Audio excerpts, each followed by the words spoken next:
travels to the end of its range, whether up or down. That's a stroke. Car engines use a 4-stroke cycle, and it goes like this. First, intake. The piston descends, sucking an air-fuel mixture into the cylinder through the intake port, with both intake valves open. Next, compression. With all valves closed, the piston comes back up, compressing the fuel and air mixture for more powerful combustion. Then, the power stroke. An electrical spark ignites the compressed fuel and air mixture, and the resulting combustion forces the piston to the bottom of the cylinder again. A connecting rod transfers this power to the crankshaft. Finally, exhaust.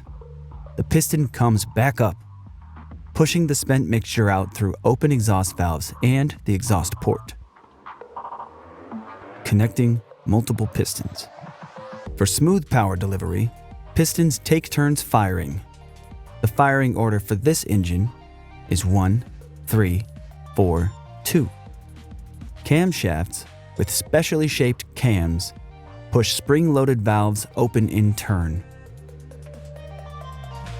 Cam gears and a timing belt or chain links everything to the crankshaft, and it all spins together. The crankshaft translates piston power out of the engine. It has counterweights to balance against the pistons for perfectly smooth revolutions. This is what RPM means. We're counting the number of full crankshaft revolutions per minute. The engine block holds the crankshaft and cylinders, and the cylinder head holds valves, ports, cams, etc. A geared flywheel sits at one side of the crankshaft for connection to a transmission.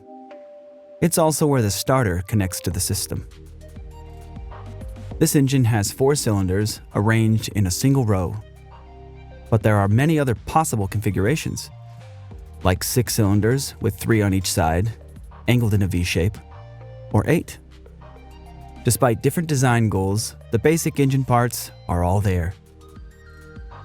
Now let's look at other systems that support this combustion process. Air intake. Air comes in through the air filter and then into the intake manifold, where it mixes with fuel before being sucked into individual cylinders through intake ports.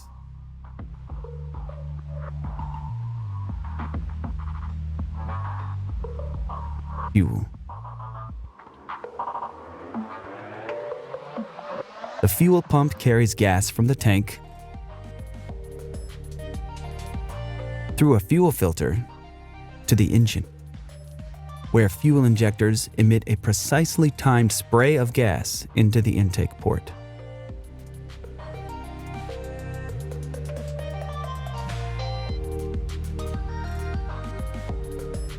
Cooling. Engines get very hot during operation and require a cooling system.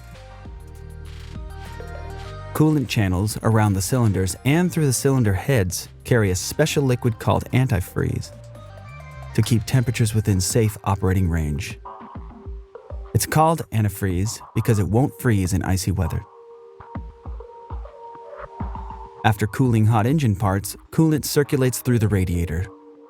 The radiator has a network of small tubes and fins. Coolant passes through these channels, while air, pulled in by the radiator fan, blows by the tubes, cooling the hot liquid for recirculation.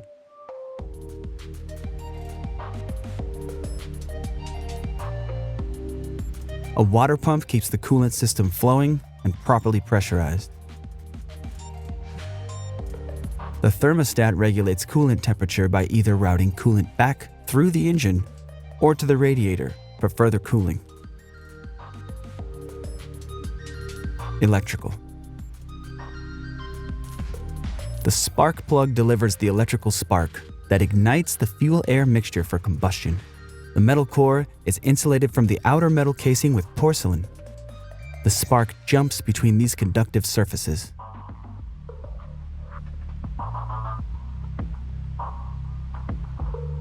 The coil pack delivers electrical current to the spark plugs as directed by the ECM, or Engine Control Module. The ECM is a computer that directs many core engine functions like spark timing, valve open and close timing, air-to-fuel ratio, etc.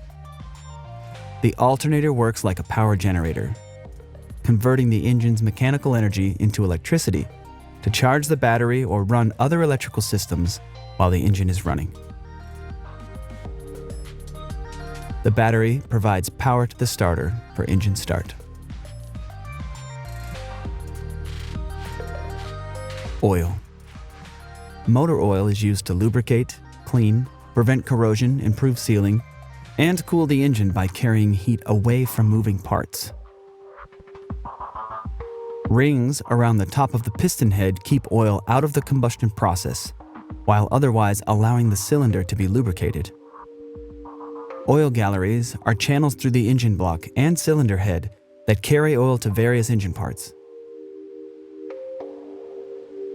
Oil flows through the engine and back to the oil pan for recirculation. Oil rests in the oil pan when not in circulation. The oil pump keeps oil properly pressurized and flowing. And the oil filter keeps oil clean from contaminants.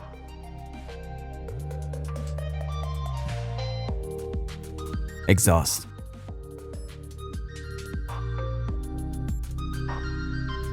The exhaust manifold collects gases from multiple cylinders into one pipe. Exhaust flows through the catalytic converter, which captures toxic chemicals in engine exhaust, and then out through a muffler that reduces exhaust noise. And finally, here's the full functioning engine with all the basic systems we've discussed.